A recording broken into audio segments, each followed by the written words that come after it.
Innovative.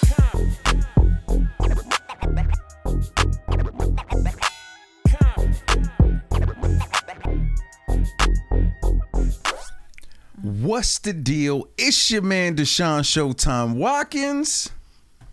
And I'm the coolest motherfucker on the planet, cool ass Cam. Whoa Z, and welcome to the culture of Comptonmania. Today, Cam, we got a really dope guest. I'm super excited about this guest. I'm excited too. Man. All right, guest, introduce yourself.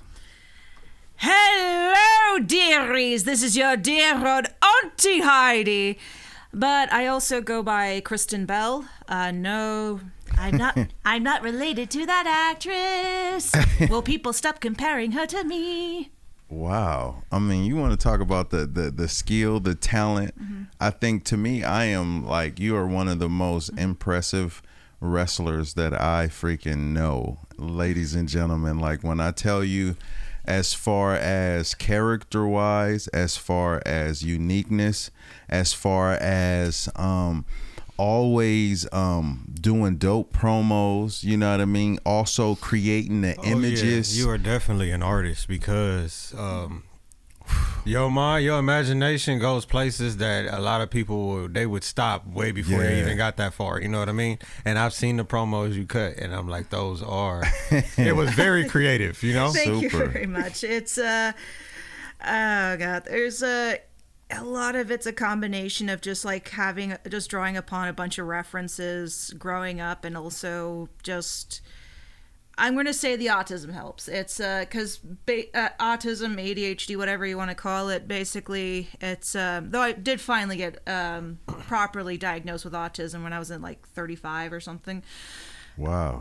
But yeah, some of it basically, it's like a different way of seeing things. You can see different ways different things connect. So I just basically just chose a different way of, or at least a way of, connecting certain things. Like apologies if like partway through it seems like I'm kind of like tripping over my words or trying to find a good word. So that's no, you good. Heads we up want there. you to be Auntie Hydie. That's, you know what I'm saying? KRISTIN, like. Oh, you say you want me to stay in this accent this entire time, Deshaun, Mr. Showtime, while I figure out ways that I can finally thwart Maserati for the women's championship in August. Wow.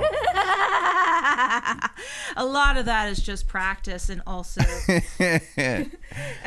just being able to flip it like that though. Yeah. You know, I'm gonna go from here and then we gonna go here, but then we gonna bring it right back here. You know what I'm saying? It's like everybody can't do that. That's equivalent to like a rapper and how Dave Chappelle, remember when he said, I'm gonna give you the finisher of the joke first, and then he worked his way back around, and that the way you play with the craft is crazy. Yeah, I was a huge fan. Actually, I'm still a huge fan of the Jekyll and Hyde musical. It's, I mean, it's not that. When it comes to musicals, it's not that great. Though it does have some really good points. But one of the hardest things to do on Broadway is the confrontation song, which is basically where Jekyll and Hyde interact with each other. Some versions have the two played by different actors. But the best ones are the ones where it's like it's played by the same person. So in confrontation, that person has to switch between the two sides. And being able to flip on a dime and pull that shit off is considered to be a major like test of skill. Yeah. And being that in that sort of musical was one of my special interests, I practiced the fuck out of it. Okay. Apologies for swearing. You good. So you have a theater background as well. Yeah. I mean, I did some plays when I was in middle school. I took a bunch of theater classes when I was in college. That was something that it did interest me. I never really pursued it. I probably should have.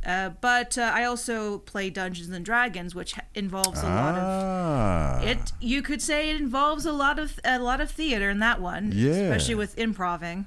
So let me ask you this question. Mm-hmm. Being KRISTIN, how did you grow up? What was your family dynamic growing up? Let's see. To be as respectful as possible. Basically,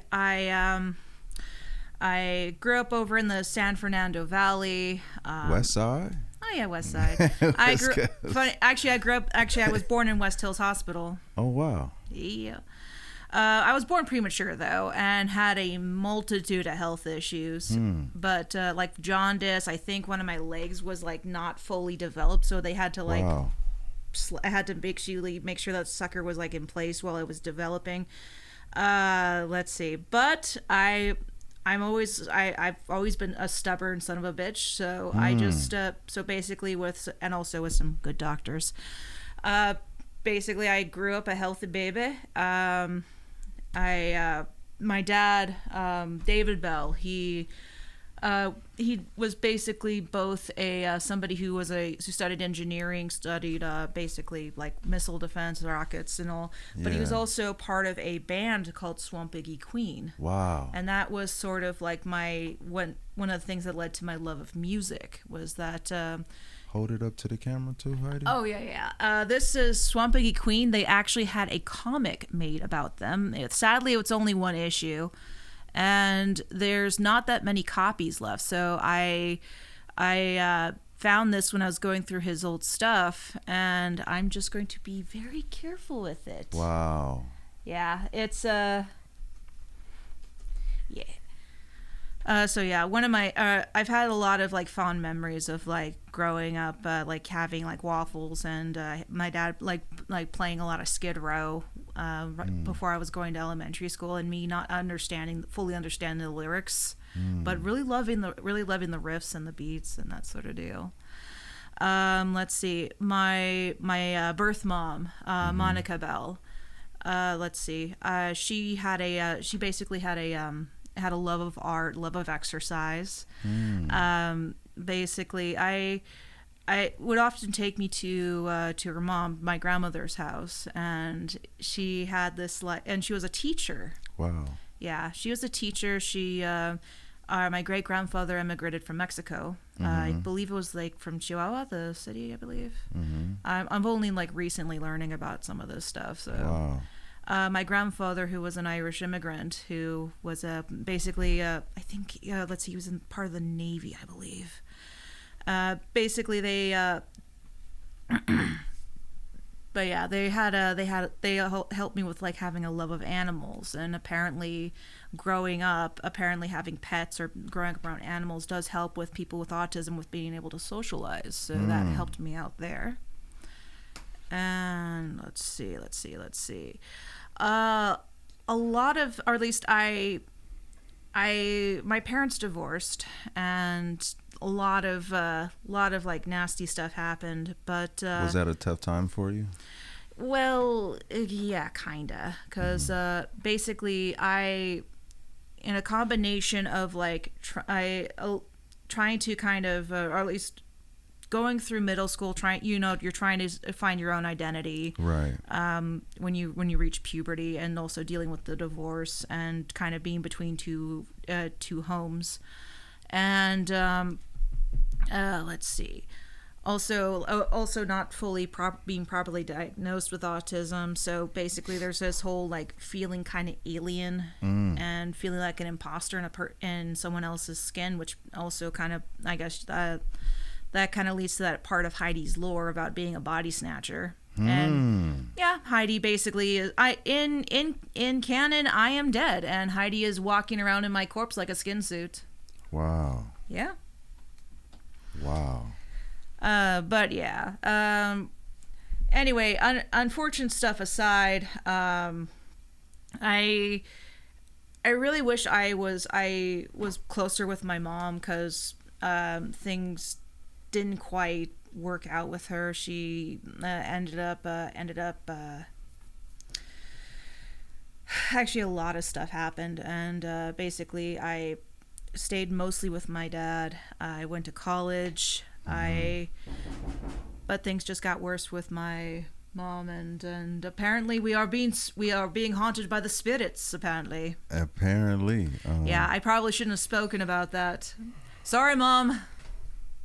And rest in peace. Yeah. Apparently she doesn't appreciate that. Okay, hold on. You know who it is? Yeah.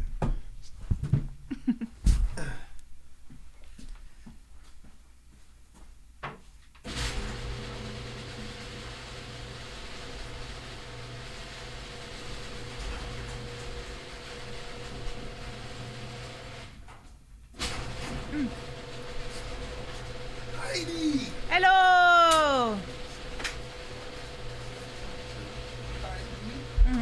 My favorite wrestler. Oh, hello. How you doing, honey? I'm doing You fine. good? I'm doing fine, thank you. All right. I didn't just walk right in on your show. We're doing the show right now. Oh my God, I'm so sorry. No worries, man. No worries. I should have came in all arrogant.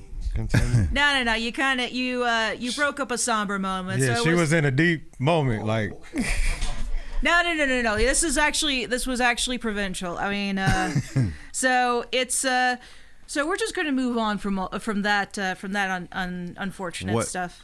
Okay, so fair. Let's do this then. Mm-hmm.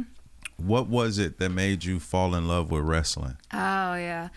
Let's see. Well, funny enough, my intro to wrestling was the WCW episode of Baywatch. Really? Yeah. That was the one where like they were trying to raise money for like a rec center, and that was where Hulk Hogan was seen like picking up a styrofoam boulder off of somebody in the like who was drowning, and you could tell it was like a fake rock because it was like bobbing in the water, but the way that he just sold it, lifting it up aloft like some Greek hero, is just. That was what kind of initially got me into wrestling, but what made me want to become a wrestler was when I was house sitting for my late grandmother on my dad's side. Mm-hmm. Basically, I was looking over some old wrestling DVDs because I had reacquired my love of wrestling, so I was catching up. And one of the DVDs I was watching was the Twisted and Disturbed Life of Kane.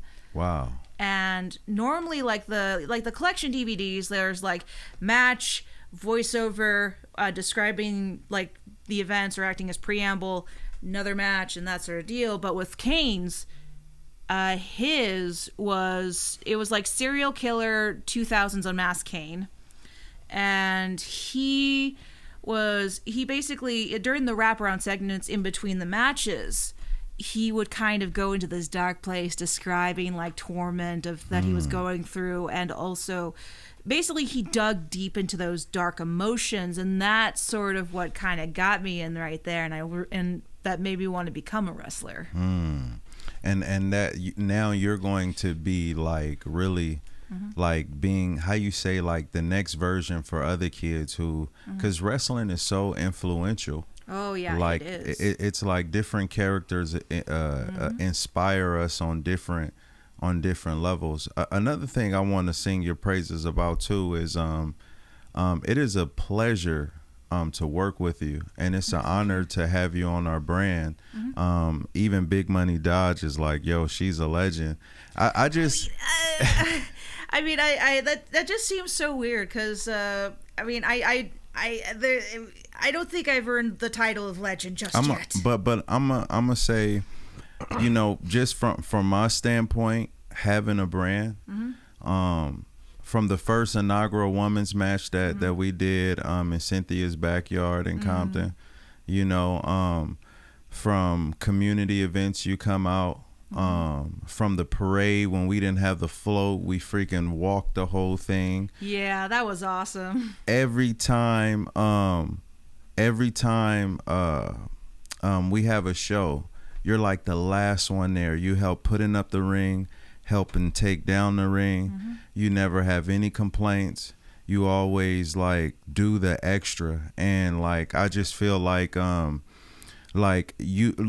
feel like a lot of times in the community I hear like when something negative happens, everyone is so quick to talk about the negative, but the consistency of who you are for this brand, I see what you do for a lot of other brands where I'd be like, wow, just her by herself, you your own segment.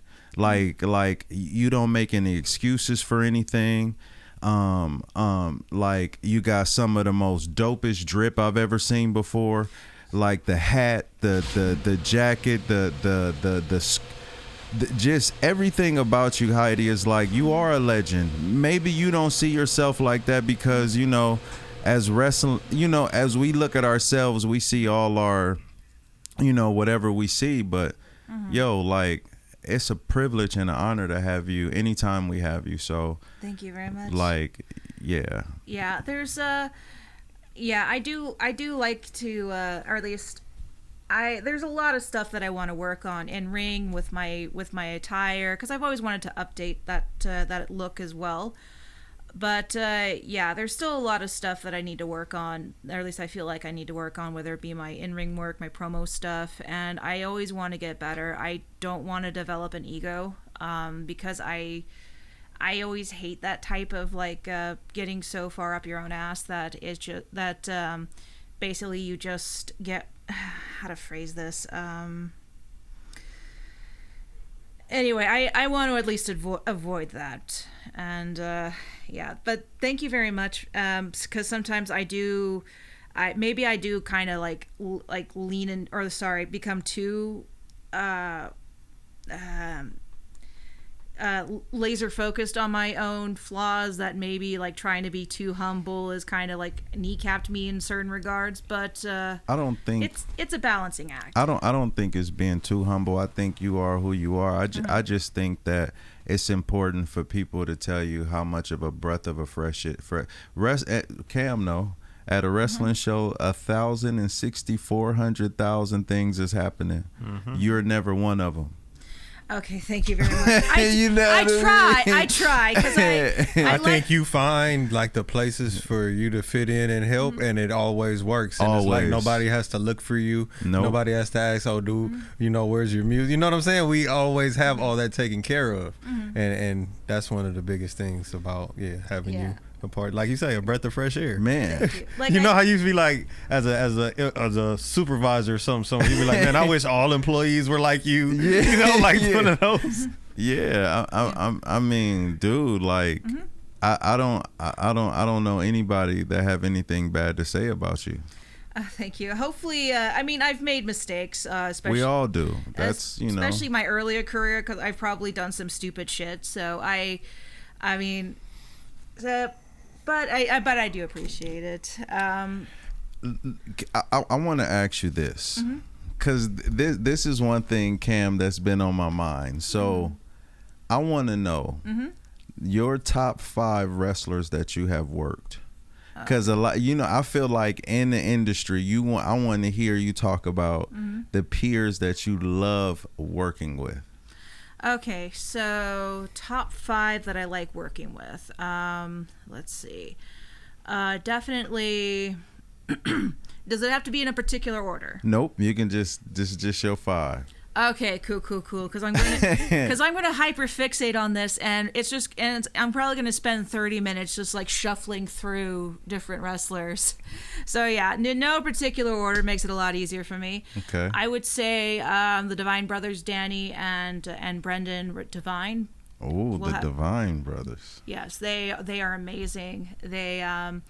Let's see, I've loved working with them. One of my major storylines that I was really kind of got getting my teeth on, cutting my teeth on, I think, if that's the correct term. If not, then we'll just, you all know what I mean. Sinking my teeth into it. Yeah. There we go. Sinking my teeth into it. Yeah. Yeah. There was like a friendship storyline that I had with Brendan Divine, because and basically me being sort of like a Tim Burton-y type of misunderstood loner at the time, and I'm like, oh, I want a friend, and so if I have a friend with this most popular guy, maybe I can get some of that not popularity. Heidi always says it like the light, and the light I kind of keep it kind of nebulous just so I can play around with it. But a lot of that stuff kind of led into the void, the current incarnation of Heidi. But yeah, I love that storyline and the dynamic about it, because I'm trying to befriend Brendan Divine, which he was a millennial at the time, and so he was like a big heel, and he was like, hey, no, fuck you, I don't want to be around you, and type of deal. And we were just playing around with that. It was fun. And we had that blow-off match, and the emotion of it was beautiful. Let's see. So Danny and Brendan, those will be two. Those will be two on my thing. Yep, fair too. But yeah, Danny Devine, he's also an amazing trainer. Yep. Yeah, he the fact that he that he has said yes to some of my ideas, which I am forever grateful for, and also he also said yes when I brought forth the idea of becoming the Void King. Nice. The idea of like Heidi fully corrupted, and the fact that he allowed me to call myself king, despite the fact that I look quite feminine. It's we're gonna add. It kind of is a good way of kind of. I was able to express. I don't know if he understood this at the time, but that was sort of a way of me expressing a more gender fluid aspect of me. One could say non-binary. Okay. But I'd say it's more gender fluid. I'm kind of more fluid when it comes to how I view my own gender, and being both auntie and king as sort of like a way of expressing it. But anyway, don't worry about my pronouns. Just go with whatever feels right for you. It's all cool. Yeah. So yeah. Anyway, the fact that Danny basically allowed me to do that, I don't think he understood that at the time. I knew this at the time, but it was definitely very appreciated. It was like he acknowledged that part of me without knowing it. Or maybe he did know, but on a subconscious level, because the type of jokes I tend to make during training is probably like a dead giveaway. Dead giveaway. Pretty much. Anyway, so yeah, I have 3 more slots to fill up. Let's see. Oh my God, there's so many. Madame PJ Laurier. Y'all done had some bangers. Oh yeah, she is fun to work with, and I loved like doing my like working my artwork around her, because she's also very rich in lore, and I love the fact that she's starting to really play around with it and really explore it. Especially with like this version of PJ that's coming up, and I don't want to spoil anything, but yeah, I want to make another comic with her. Nice. Yeah. Let's see. I also liked working with Rebel Storm. Ooh. Yes. The Void storyline that I made with him was fire. It was fun to work with. It was the first time I worked with the comics, because I wanted to do how did I brainwash J2 Mattioli to my side, but at the same time both he and Rebel were in San Diego, me and Artoria. So actually no, he's Red Williams. We were in sort of like the SoCal, we were like in a different part of SoCal, like 4 hours away from each other. So it's like, how do I make something that can be kind of promo-ish and do lore stuff, but we don't have to like pull our hair out just trying to figure out like scheduling, like where we can be, like because I also wanted to be a bit ambitious. Sometimes it can be a bit too ambitious for my own good. The amount of comics I have that are in the rough stage that I still need to finish is just massive. I should probably get back to that. But yeah, anyway, the comic was originally like a way to kind of work around that. It's like, okay, I'll just draw. I have a background in animation. I worked on the show Lala Loopsy as a storyboard artist. Dope. I'll make a comic. That's another thing I can use my art skills for. Yeah. But yeah, and it's also been very helpful because like I mentioned before, obviously I worked on Lala Loopsy. I didn't have an art related job after that per se. I was in security for like 6 years, I believe, and I just didn't. I was like slowly kind of, I felt like a part of my soul was kind of flies are going about? No, I'm trying to close the garage door. Oh. Close sense to me. I started hearing extra noise outside, so I was like, fair enough. Oh, wait, I should have done like a magic thing. There. Wait, we can edit that out, right? Yeah. Okay, awesome. You will never know that it was anything but magic. But yeah, anyway, so yeah, I was kind of feeling parts of myself kind of chip away because I wasn't doing the stuff I wanted.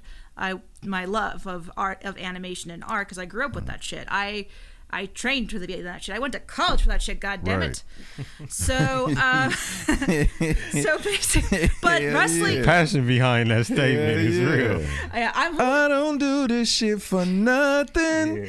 And I'm holding back. Yeah, no. I'd rather not break anything because that's something I inherited from my mom. I mentioned this story earlier, but my mom can be very hyper passionate. That's like when we were watching sports games, she would like scream the top of her lungs.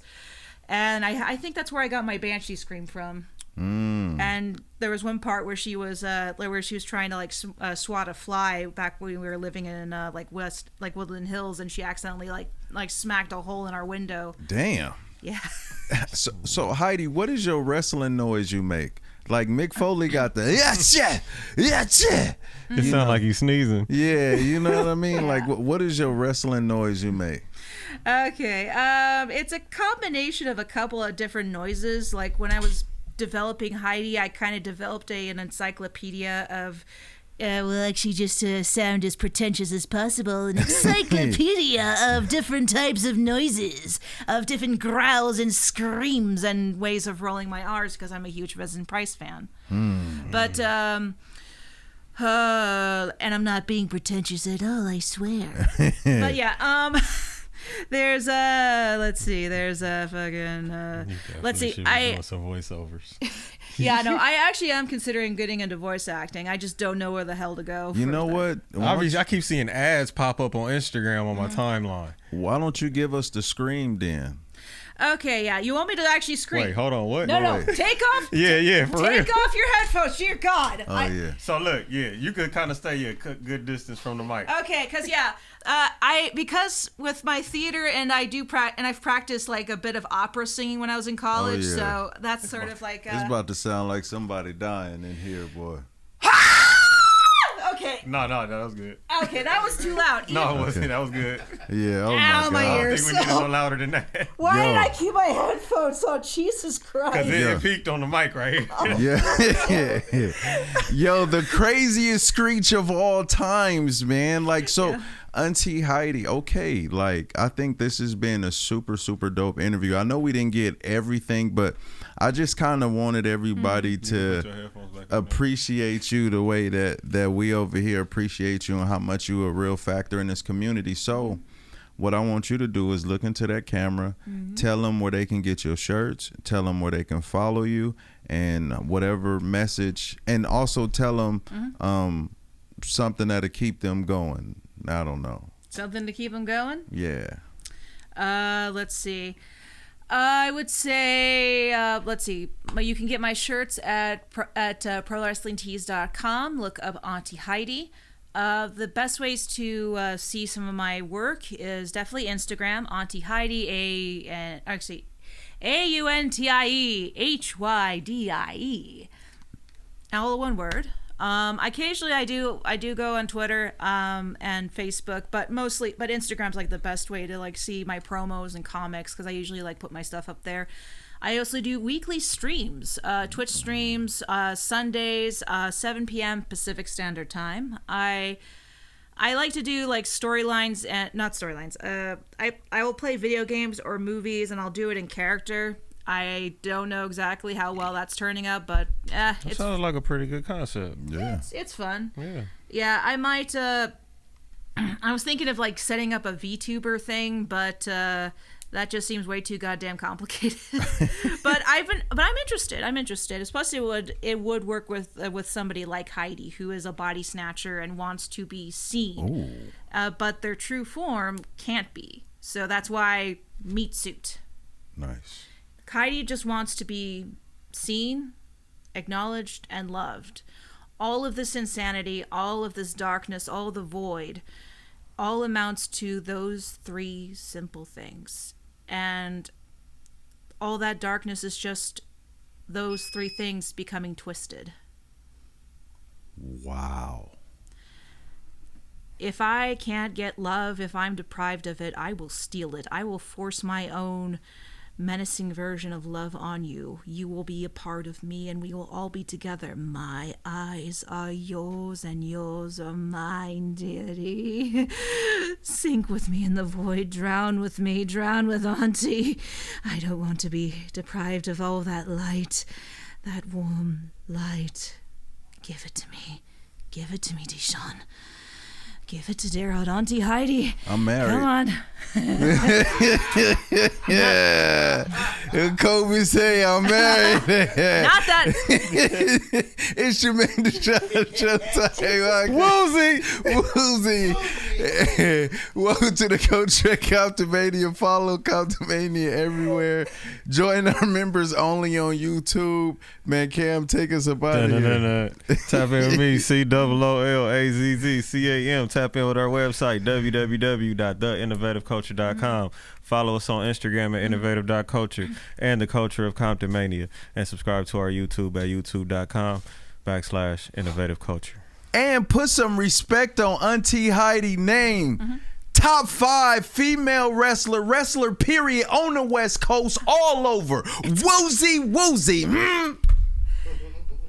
And screw it. Remember, dearies, when you stared into the void, I stare back into you. And if you bring me back, I'll mention my other 5 favorite wrestlers. Oh yeah, we definitely got to have a part 2.